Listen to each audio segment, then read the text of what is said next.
Merci Damien.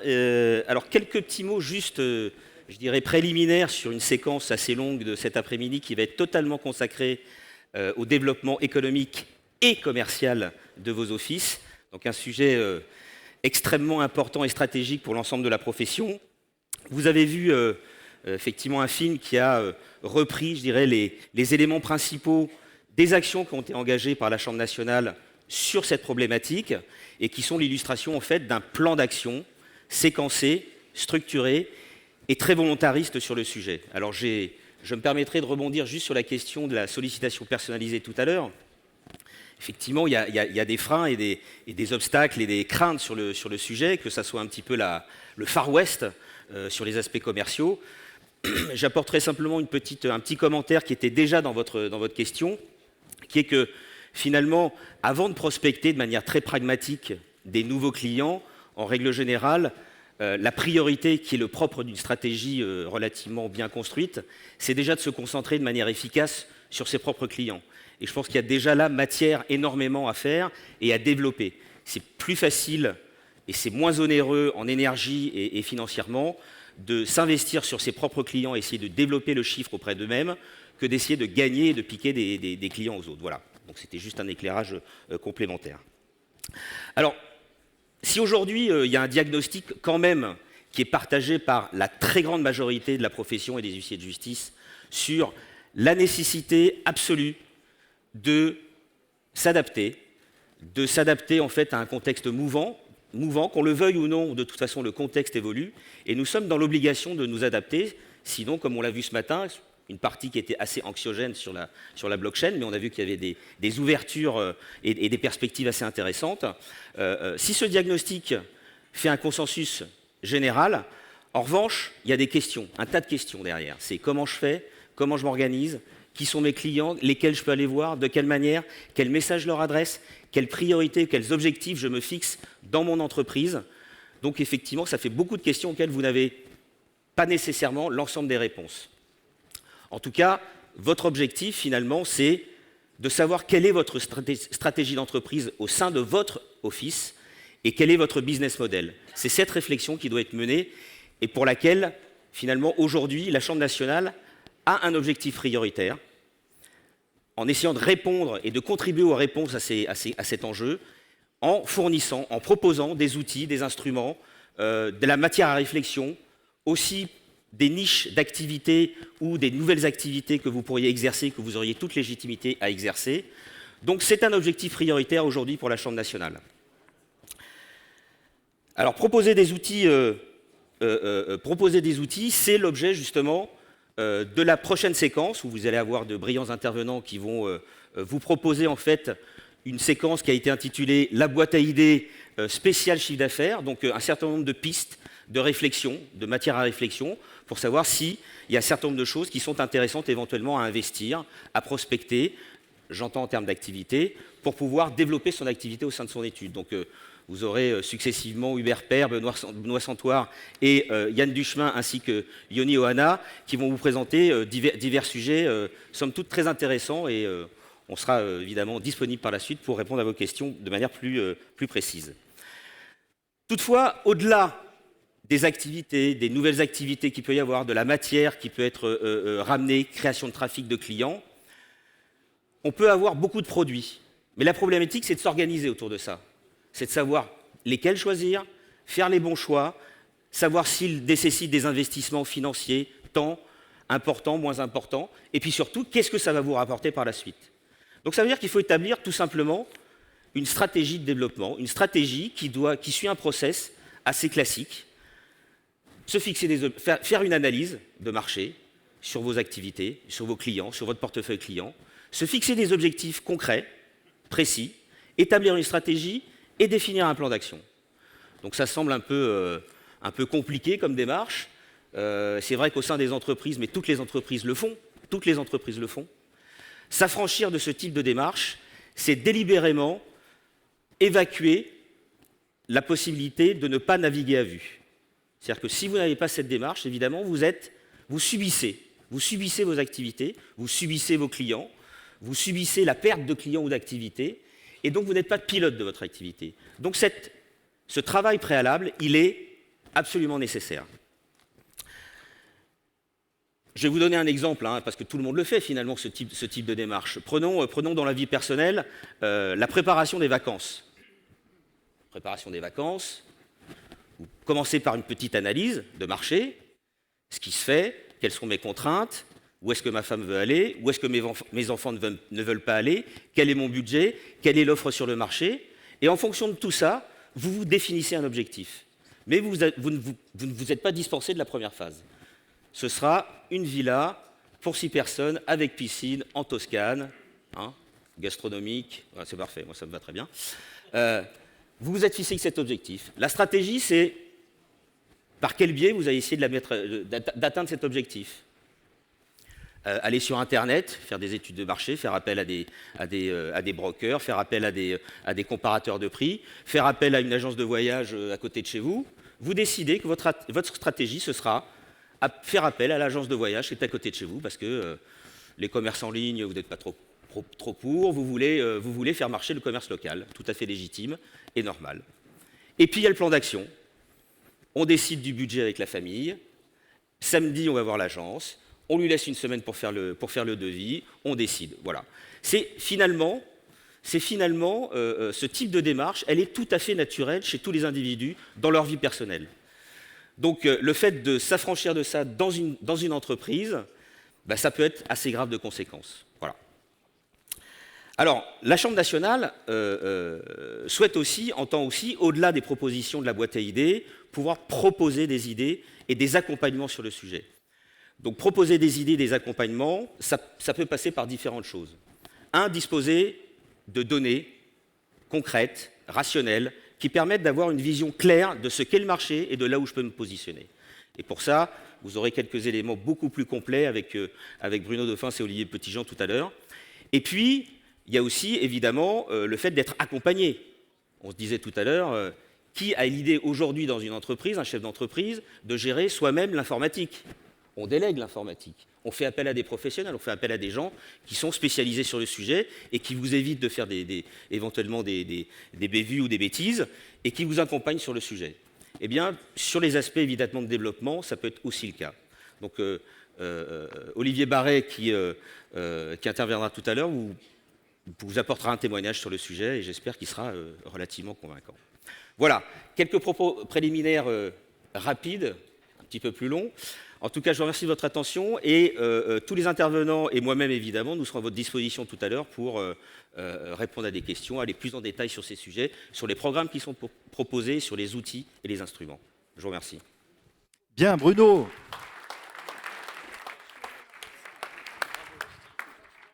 Bruno, très applaudi. On va l'ouvrir, cette boîte à outils, et je vais demander à Yann Duchemin de venir sur scène, directeur général de Créance Soft, et on va parler de ce fairpayer.com.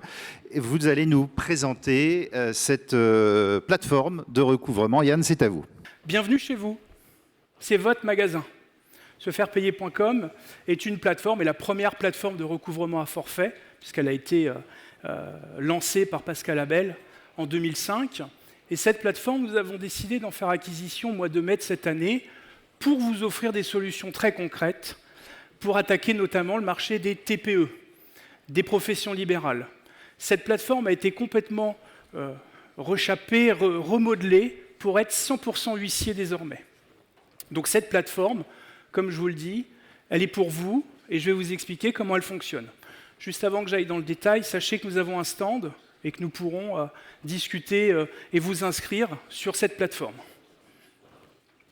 Alors, ce fairpayer.com, c'est pour moi la mise en œuvre de 3 forces majeures des huissiers de justice.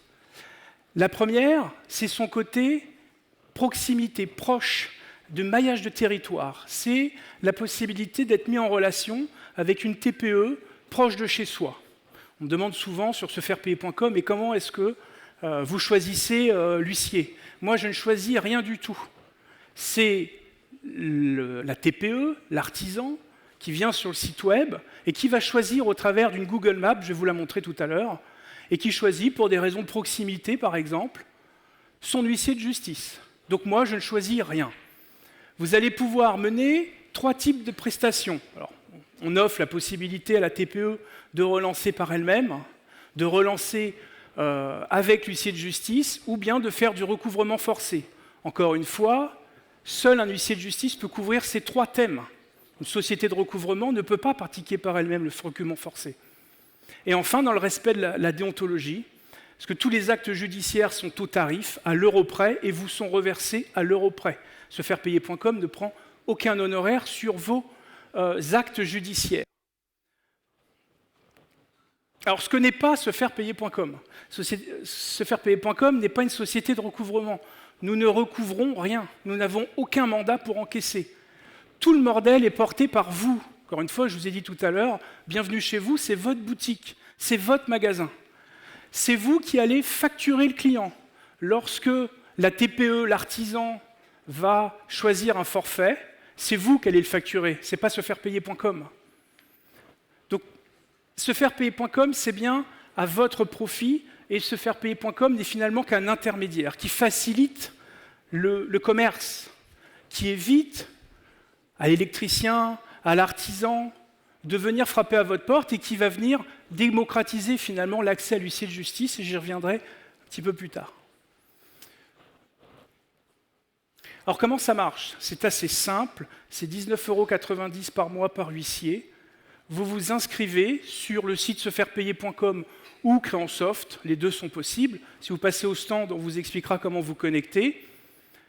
Ensuite, ce qui est important, et ce qu'on a voulu faire avec la Chambre nationale, c'est dire c'est bien l'huissier qui pilote. Donc si un électricien vous choisit, vous êtes en mesure de refuser. Si cet électricien, c'est votre beau-frère, il y a un conflit d'intérêts, vous refusez le dossier. C'est des choses simples, mais c'est ça, sefairpayer.com. Donc vous avez la main. Et si vous jugez le dossier intéressant, vous dites « OK, je prends ». Et si vous prenez, la machine s'enclenche. Et à ce moment-là, les courriers partent.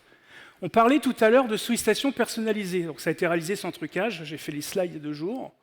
C'est la mise en pratique très concrète de la sollicitation personnalisée. Tout à l'heure, je vous ai expliqué, l'électricien vous a choisi sur la Google Maps, on le verra tout à l'heure. C'est votre client. Vous pouvez le rappeler, vous pouvez lui dire, ben voilà, monsieur l'électricien, la prochaine fois, si vous avez des constats, pensez à moi. Monsieur l'électricien, vous avez démarré une procédure de relance, elle n'a pas abouti. Devons-nous aller plus loin? Faisons-nous du recouvrement forcé? C'est une sollicitation personnalisée, vous n'avez rien fait, mais c'est votre client. Je vous rappelle que c'est vous qui le facturez. Répartition des rôles, pour faire simple, on s'occupe de la technique et de tout ce qui est commercialisation, marketing, publicité, de chiffres. C'est 1 200 € minimum par mois de Google. Par contre, c'est 400 visites par jour. Donc aujourd'hui, ce système, sefairpayer.com, vous permet de disposer de 400 visites par jour. Alors peut-être que dans votre région, il y en a 20, mais 20 par jour, vous ne les auriez pas eues. Donc aujourd'hui, on les capte. Et vous vous occupez évidemment de ce qui est votre métier, chacun son rôle. Vous vous occupez du recouvrement et de la relance. Alors, je vais faire une petite manip, mais on ne peut pas pour des raisons techniques, mais je vous invite à venir sur le stand avec nous, mais je vous ai fait quand même 4 copes écran pour que vous puissiez comprendre comment ça marche. Alors, le parcours client, il est extrêmement simple. J'informe qui est mon débiteur, j'informe quelle est ma créance, je choisis mon huissier de justice, c'est le cœur du réacteur, on va le voir, et derrière le panier terminé. C'est du e-commerce. Alors, je dépose mon dossier, donc il n'y a rien d'énorme. Donc le nom de la société, paymal.sas, le sirène, c'est le directeur des achats, il habite à Lyon. Ça, c'est mon débiteur, qui est un professionnel. Il me doit 1 000 € depuis le 1er septembre. Alors évidemment, je peux parcourir et mettre la facture, le PDF. J'ai les pièces justificatives si l'huissier souhaite aller plus loin. J'ai lu les conditions générales de vente et je vais plus loin. Et là, on arrive au cœur du réacteur. Donc, ça a réalisé sans trucage. Les huissiers sont bien des huissiers qui sont abonnés. Des fois, je résume sefairpayer.com de la façon suivante. C'est l'histoire d'un électricien à Limoges qui a un débiteur à Limoges et qui cherche un huissier à Limoges. C'est le bon sens près de chez vous. C'est ça, sefairpayer.com. Mon débiteur qui paie mal est à Lyon, et puis le point vert, c'est là où est mon débiteur. Les points rouges, c'est là où sont les huissiers de justice. Alors vous imaginez, quand vous passez avec la souris, ça apparaît, enfin bon, il y a un système assez simple. Prenons ce cas de figure. Mon débiteur est à Lyon. L'huissier le plus proche est celui-ci. Alors je ne sais pas, vous voyez le point rouge. Sauf que j'habite ici. Sauf que moi, ma société est ici. Ben, je vais prendre cet huissier. Parce que finalement, il est plus proche de chez moi. Je vous l'ai dit tout à l'heure, je ne choisis pas l'huissier. C'est le client, le prospect qui choisit sur des bases totalement neutres. Par exemple, en conseil déontologique, on est passé devant le conseil consultatif de déontologie, on a fait en sorte que l'affichage à gauche soit aléatoire. Parce qu'on va dire, ouais, mais là, si vous l'affichez par ordre alphabétique, non, on l'a fait de façon aléatoire. Donc on fait vraiment en sorte d'être équitable et, encore une fois, c'est le client qui choisit. Derrière, très simple, j'ai pris un forfait, un pacte, contre le débiteur paie mal, et j'ai choisi cet huissier au hasard. Voilà mon panier, terminé. Ça lui prend 3 minutes. 3 minutes, vous êtes en relation avec lui, vous venez d'avoir un dossier. Alors hier, j'ai regardé quelques stats. On a des dossiers tous les jours désormais sur sefairpayer.com. On avait Cuisinella qui a laissé 10 dossiers hier. Alors je n'ai pas été voir si c'était la même région ou... mais voilà, donc aujourd'hui, on a des dossiers qui tombent, ça va aller de plus en plus vite. Il y a un phénomène de montée en puissance qui s'opère. Et moi, j'y crois beaucoup et je pense que c'est, pour reprendre un slogan connu, c'est le bon sens près de chez vous. En résumé, parce que je vais tenir 10 minutes, c'est simple et pratique. C'est simple parce que tout est par Internet. Je le fais quand je veux, à l'heure que je veux. J'ai regardé ce week-end, il y a des dossiers qui tombent. Parce que l'électricien, je reprends encore celui-là, peut-être que lui fait sa compta le samedi matin ou même le dimanche matin. Donc il va venir déposer des dossiers et interagir le dimanche. C'est pas grave. L'huissier l'aura le lundi matin, il validera le dossier, ça partira dans la machine. On est au service exclusif du développement de la profession. Sefairpayer.com, à l'origine, ouvre à d'autres catégories professionnelles. Les sociétés de recouvrement sont exclues du système. Je vous l'ai dit, c'est votre magasin, c'est votre boutique. Mise en relation avec les TPE de votre région, c'est la sollicitation personnalisée, c'est simple. On ne va pas prendre sa voiture, on ne va pas prendre du temps, donc c'est un moyen de mettre en rapport les gens très simplement. Simplifier et démocratise l'accès à l'huissier de justice, oui, travailler avec un huissier, c'est compliqué.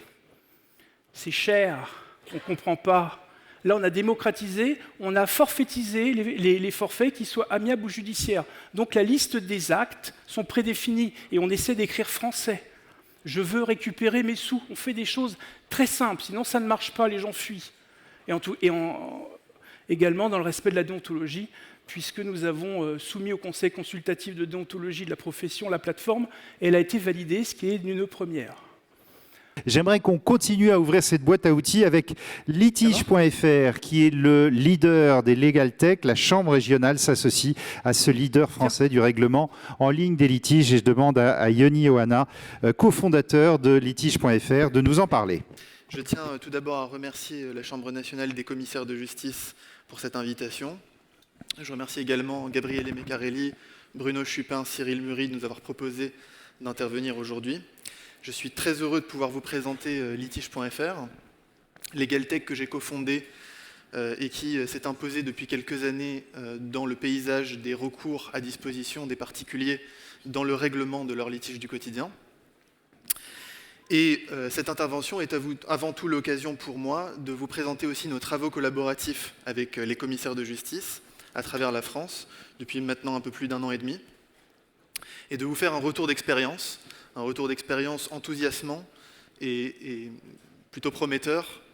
Enthousiasmant parce qu'il est un formidable exemple de collaboration directe, réussie entre une legal tech et une profession de droit, et prometteur parce qu'il rend possible de répondre à des besoins marchés, d'adresser des marchés de manière innovante, avec une offre qui fait l'alliance de 2 compétences, 2 cœurs de métier, la compétence du digital et celle de la profession de commissaire de justice. Alors, litige.fr, pour en dire quelques mots, c'est une plateforme qui permet aux particuliers de régler tous les litiges de la vie quotidienne avec des procédures simplifiées, en ligne. Les litiges de la vie quotidienne, c'est beaucoup de choses. C'est à la fois la consommation, le logement, la vie professionnelle, les travaux, les banques, les assurances, les télécoms, les voyages de manière plus saisonnière, les litiges automobiles. Finalement, tout ce qui fait nos dépenses quotidiennes en qualité de consommateur, de justiciable. Et litige.fr s'est constitué dans un contexte de relative défiance des Français à l'égard de la justice. Il y a encore une grande méconnaissance chez les particuliers des voies de recours qui permettent le règlement des litiges du quotidien. Il y a, on le sait, une grande appréhension des consommateurs devant la perspective d'un recours juridique. On peut citer notamment une étude qui a été publiée dans l'Express en octobre 2019, menée par l'IFOP, qui révélait qu'un Français sur deux n'aurait plus confiance en la justice. Et dans ce contexte, litige.fr s'est donné comme mission justement de démystifier les recours juridiques du particulier et de tenter de rééquilibrer le rapport de force qui s'est instauré dans le temps entre les particuliers et les consommateurs, et les entreprises, pardon.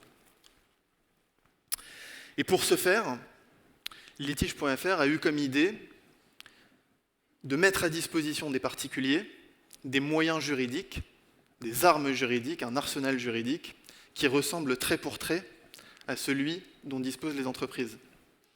Et sur ce point précis, l'action conjointe des commissaires de justice et de litige.fr prend tout son sens.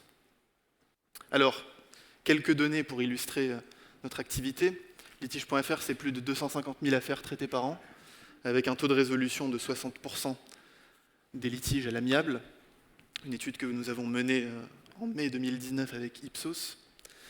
C'est 8 millions de pages vues, on investit énormément dans l'information juridique à caractère documentaire, avec des publications quotidiennes et gratuites sur le site. C'est aussi beaucoup de data collectées au fil du traitement de ces 250 000 affaires ou plus par an.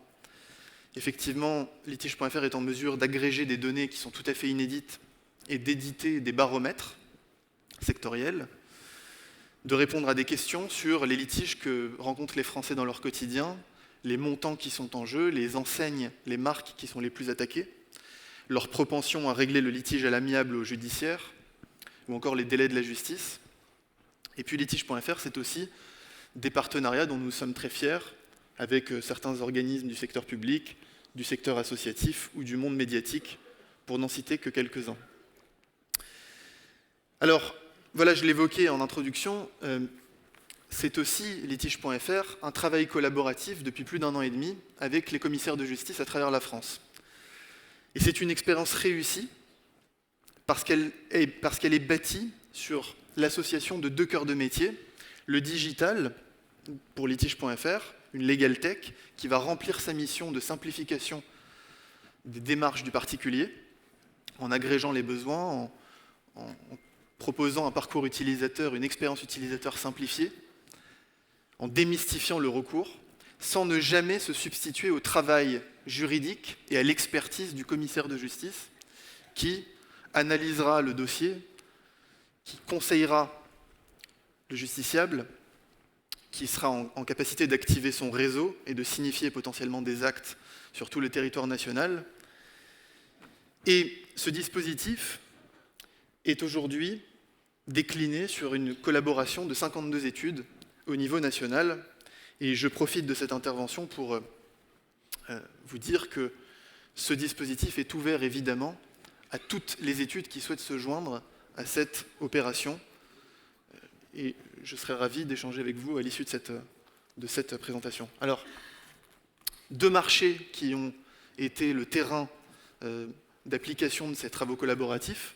Les loyers impayés en 2018, avec une offre qui permet à la fois le recouvrement des loyers impayés et d'engager une procédure d'expulsion.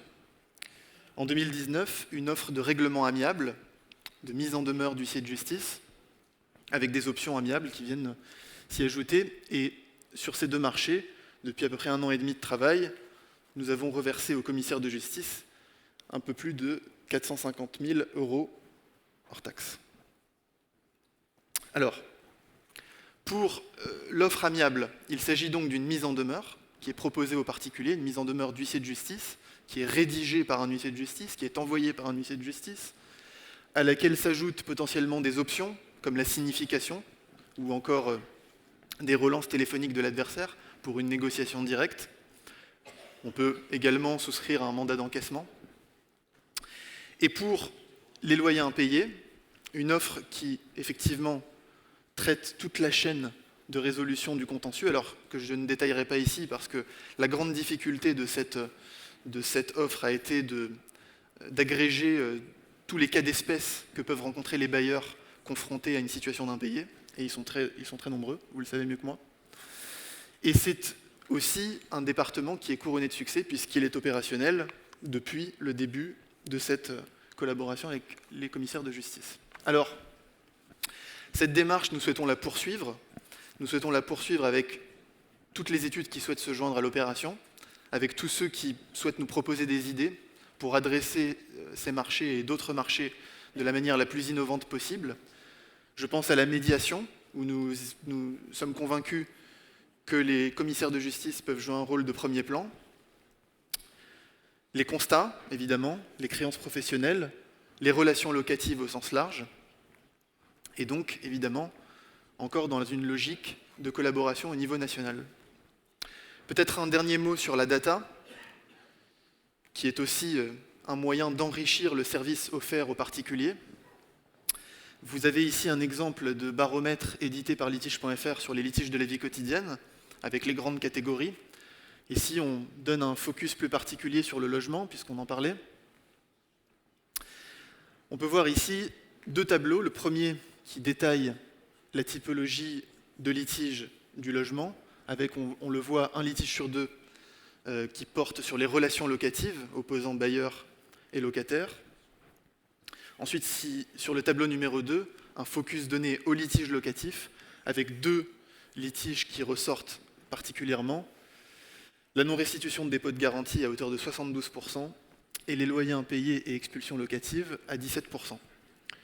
Si on va encore un petit peu plus loin, on peut avoir le montant moyen des litiges locatifs, avec 1 130 € de préjudice moyen, et la répartition des types de recours entre amiables et judiciaires et huissiers de justice.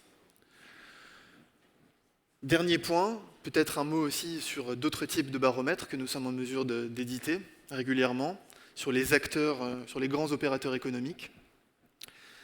Ici, à gauche, une étude sur les télécoms, qui porte précisément sur la résiliation, les litiges en matière de résiliation, sur les 4 grands opérateurs télécoms, ou encore ici, une comparaison entre deux géants du e-commerce, qui sont respectivement deuxième et premier du e-commerce français, avec une comparaison du nombre de recours enregistrés sur une année, sur un échantillon, rapporté aux parts de marché. Voilà, je pense que nous avons couvert l'ensemble des points que je souhaitais aborder avec vous. Je remercie à nouveau les organisateurs et je me tiens à votre disposition à l'issue de cette présentation pour rejoindre potentiellement l'opération. Voilà, merci beaucoup. Merci beaucoup Ayoni, c'était vraiment très clair. Vous restez évidemment devant, parce qu'après on va passer aux questions. On va parler des diagnostics et je vais demander à Hubert Père, qui est huissier de justice délégué de la Cour d'appel de Nîmes, de nous rejoindre pour parler des obligations en matière de diagnostic immobilier. Tout ça, ça s'intensifie dans vos métiers. L'huissier de justice qui a évidemment toute légitimité pour proposer un pack de certification complet. Ça va de l'état des lieux à la certification des diagnostics. Hubert, c'est à vous. Merci. Mesdames, Messieurs, bonjour. Hubert Peyre, huissier de justice, délégué de la Cour d'appel de Nîmes. Alors, pour info, ce n'est pas le Hubert sans le H, sans le T. Je ne réserverai pas de taxi, c'est l'Hubert avec un H, avec un T. À mon tour de vous tenir éveillé au moment de la sieste, après cet excellent cocktail déjeunatoire, en ouvrant un autre tiroir de la boîte à idées qui va nous permettre éventuellement, et je le pense, d'augmenter nos chiffres d'affaires, à savoir les diagnostics immobiliers. Les diagnostics immobiliers représentent un domaine en plein essor. Cette activité révèle un marché important avec des perspectives d'évolution non négligeable.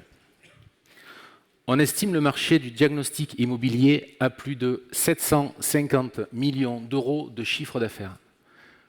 À titre informatif, et Pascal, tu es là pour me dire si je me trompe ou pas, on fait 1,3 milliard au niveau de la profession. Ce marché représente également à lui seul plus de 3,5 millions de missions en France. Il repose sur de solides facteurs de croissance. D'une part, la progression du volume des transactions immobilières, volume que l'on évalue en 2009 à 1 million. D'autre part, la hausse constante de la mobilité résidentielle, avec plus de 2,5 millions de baux signés, que ce soit sur le marché public ou privé. Outre ces facteurs de croissance, le boom du secteur est pareillement favorisé par les évolutions réglementaires qui entraînent une augmentation constante du nombre de diagnostics obligatoires, tant au niveau des transactions que des locations.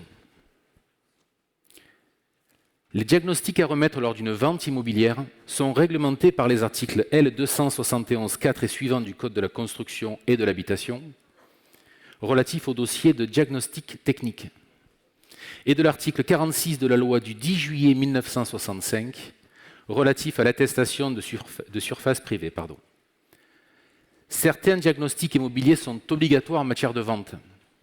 Ils concernent l'amiante, la performance énergétique, la surface loi Carrez, le plomb, la recherche des termites, l'état des risques naturels miniers et technologiques, la consommation électrique ou également la consommation de gaz. En matière de location, les diagnostics obligatoires sont régis par l'article 3-3 de la loi du 6 juillet 1989. Ils concernent la performance énergétique, le DPE, mais également l'état des risques naturels miniers et technologiques. Ce marché particulièrement dynamique bénéficie d'importantes perspectives d'évolution. L'instauration de nouveaux diagnostics immobiliers obligatoires va dynamiser le volume d'activité et ainsi augmenter le chiffre d'affaires de vos études. Ces nouveaux diagnostics immobiliers concernent l'état des installations intérieures d'électricité et de gaz, les zones à risque mérule, l'information sur les sols, les mesures de la qualité de l'air, ou bien encore le diagnostic technique global. Outre la mise en place de ces nouveaux diagnostics immobiliers, certains, déjà existants, vont connaître une forte mutation. C'est le cas du diagnostic de performance énergétique, plus connu sous le nom de DPE, au cours de l'année 2020, donc l'année qui va venir. La réforme de ces DPE vise l'entrée en vigueur de son opposabilité en tant que document d'engagement et non plus seulement de document d'information, et ce, à partir du 1er janvier 2021. Dans ce contexte, l'huissier de justice a toute légitimité pour intervenir en offrant de solides avantages. Originellement prescripteur de cette offre, l'huissier de justice pourra en devenir porteur, avec l'impact que cela représente en termes de chiffre d'affaires sur nos études. L'intervention de l'huissier de justice en matière de diagnostic immobilier permettrait de proposer tant aux particuliers qu'aux professionnels une offre complète de services, un pack, mais également une offre certifiée.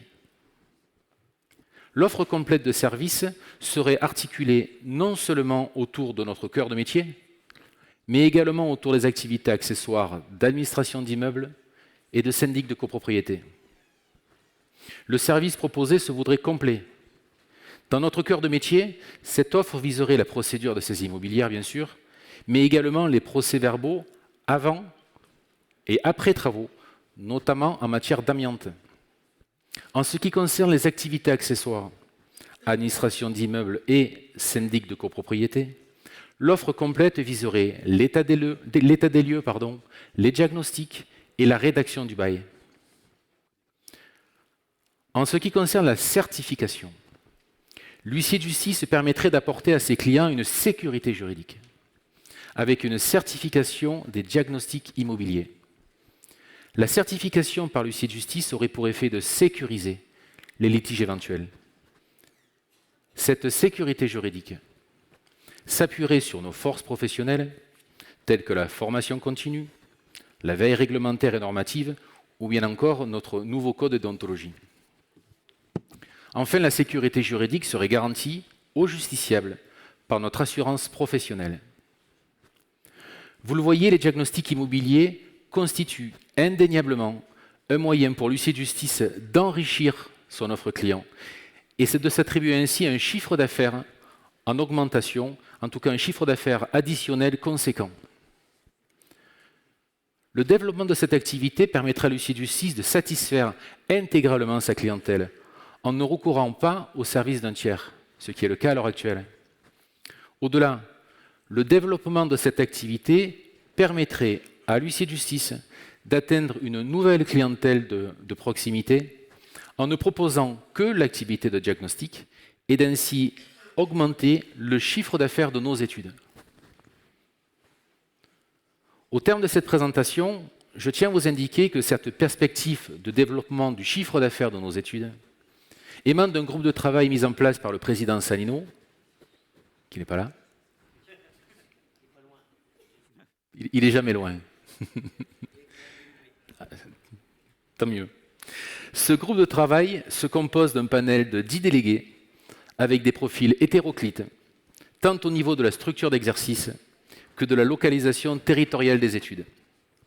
Le travail en équipe au service de la collectivité étant l'essence même de nos mandats électifs, tant au niveau local qu'au niveau national, il m'est agréable de vous préciser le nom de mes camarades de travail. Maître Olivier Barré, délégué de la Cour d'appel de Saint-Denis, Maître Jean Casimiro, délégué de la Cour d'appel de Bordeaux, Maître Jean-Pierre Arbette, délégué de la Cour d'appel d'Aix-en-Provence, Maître Stéphane Hubert, délégué de la Cour d'appel de Rennes et membre du bureau de la Chambre nationale, section huissier de justice, Maître Georges Gauliot, délégué de la Cour d'appel de Rouen, Maître Christophe Pellissier, délégué de la Cour d'appel de Riom, Maître Olivier Petitjean, délégué de la Cour d'appel de Caen, Maître Benoît Santoire, qui va intervenir dans quelques minutes, délégué de la Cour d'appel de Nancy, et Maître Gwenaël Santuc, délégué de la Cour d'appel d'Orléans. Pour être complet, je vous indique que lors des réunions de ce groupe de travail, organisé par notre inoxydable délégué général, qui est ici, j'ai nommé Thierry Barry, nous nous appuyons sur l'expertise de M. Samuel Bouteiller, conseiller en lobbying et affaires publiques, et de M. Gabriel Meccarelli, que tout le monde connaît ici, maître de conférence à l'Université Paris-Sud et directeur juridique de notre Chambre nationale. J'en ai terminé pour cette présentation. Je vous remercie pour votre écoute et vous souhaite un bon Noël et d'excellentes fêtes de fin d'année. Prenez soin de vous. Merci. Merci beaucoup Hubert et bien entendu vous allez remonter tous les quatre là pour poser des questions après. Je vais demander au dernier intervenant de bien vouloir venir sur scène. On va parler de la gestion locative des parcs immobiliers de collectivités locales et Benoît Santoire, c'est à vous. Vous qui êtes huissier de justice et délégué de la Cour d'appel de Nancy, on vient d'en parler. Merci bien. Donc je vais vous faire une petite remise en contexte sur une formation qu'on a développée il y a maintenant 1 an, ici à la Chambre nationale des commissaires de justice, avec Olivier Petitjean, qui est tout comme moi délégué et qui est également maire de la ville de Bagnols-de-l'Orne en Normandie. Voilà. Alors si vous voulez, avant 2014, les collectivités territoriales, les communes, les CODECOM ont été invitées à investir massivement dans la production de logements, et notamment des logements sociaux. À cette époque, la loi leur interdisait de confier la gestion de leur patrimoine locatif à un gestionnaire délégué. C'était totalement impossible, la loi ne le permettait pas. Depuis 2014, depuis cette loi du 20 décembre 2014 et son décret d'application de 2015, il y a une modification de l'article 1611-7 du Code général des collectivités territoriales. Cette nouvelle disposition prévoit expressément qu'à l'exclusion du recouvrement forcé de leurs créances, les collectivités territoriales peuvent confier la gestion de leur patrimoine locatif, sous réserve de l'approbation du Trésor, du comptable public, à un organisme privé, à un huissier de justice. C'est un changement important, puisqu'aujourd'hui, une collectivité, un maire, peut venir voir un huissier de justice et lui demander de gérer son patrimoine locatif. Alors, l'avantage de l'huissier de justice, c'est qu'il va faire la publicité du bien à louer, c'est qu'il va faire la rédaction du bail, l'état des lieux d'entrée, l'état des lieux de sortie, vérifier la solvabilité de votre locataire, du locataire, et bien sûr, encaisser le loyer. Voilà, ça, ce sont des avantages. Aujourd'hui, vous le savez peut-être, les élus, les maires que nous avons rencontrés sont totalement perdus dans la difficulté, par exemple, qui est de rédiger un bail, de faire un état des lieux, de suivre des travaux. Les trésoreries sont exsangues, manque de moyens matériels et humains, donc il y a une vraie demande. La formation, elle est très suivie. On a beaucoup de personnes qui se sont lancées, alors qu'elles n'étaient pas forcément des administrateurs d'immeubles. Elles ont démarré, elles font uniquement d'ailleurs pour certaines cette activité. Alors moi, je vais vous parler de moi, parce que cette activité, on l'a démarrée à Verdun, dans une zone semi-rurale en Meuse, avec mon associé depuis 2 ans. Donc 2 ans, c'est relativement court, et j'ai démarré avec une petite commune de 300 âmes, la mairie d'Aubréville, qui avait 7 logements. Un ancien presbytère, transformé en logement. Une ancienne école, transformée également en logement social.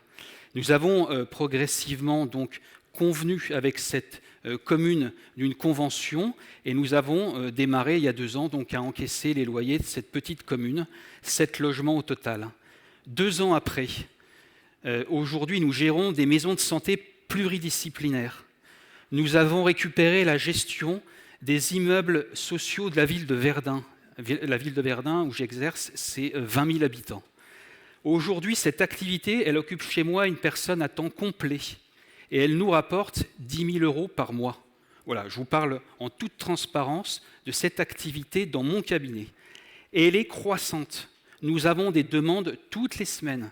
Un peu moins un petit peu ces derniers temps, puisque comme vous le savez, nous avons la campagne des élections municipales qui démarre, et jusqu'en mars 2020, voilà, ça va être un petit peu compliqué. Mais il y a une vraie volonté, il faut vous faire connaître. On parlait tout à l'heure, je crois, le confrère du Nord parlait de piquer le marché du voisin. Ce n'est pas possible dans cette configuration. Je vous explique pourquoi. Les maires, les collectivités sont très attachés à avoir un juriste de proximité. Donc ce n'est pas moi qui irai faire la gestion des immeubles d'une commune telle que Bordeaux, Bagnoles de l'Orne ou Paris. C'est totalement impossible. Les collectivités, les maires sont très attachés à avoir le huissier de justice à proximité. C'est une activité que vous pouvez donc développer sur toute la France, à votre niveau, dans votre département, autour du ressort de votre tribunal de grande instance. Ça, c'est très important. Il y a 36 000 communes, vous le savez, en France, et il y a 5 millions de logements répertoriés au 1er janvier 2018. Donc voilà, cette formation, on la poursuit.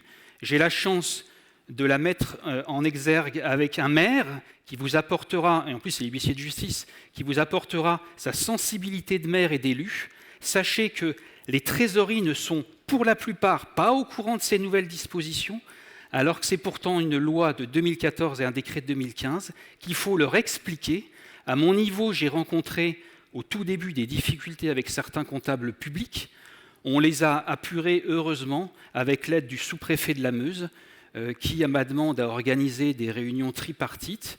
Ça nous a permis de nous expliquer, de leur expliquer les textes qu'ils ne connaissent pas forcément, malgré des directives qui leur ont été communiquées par la Direction générale des finances publiques.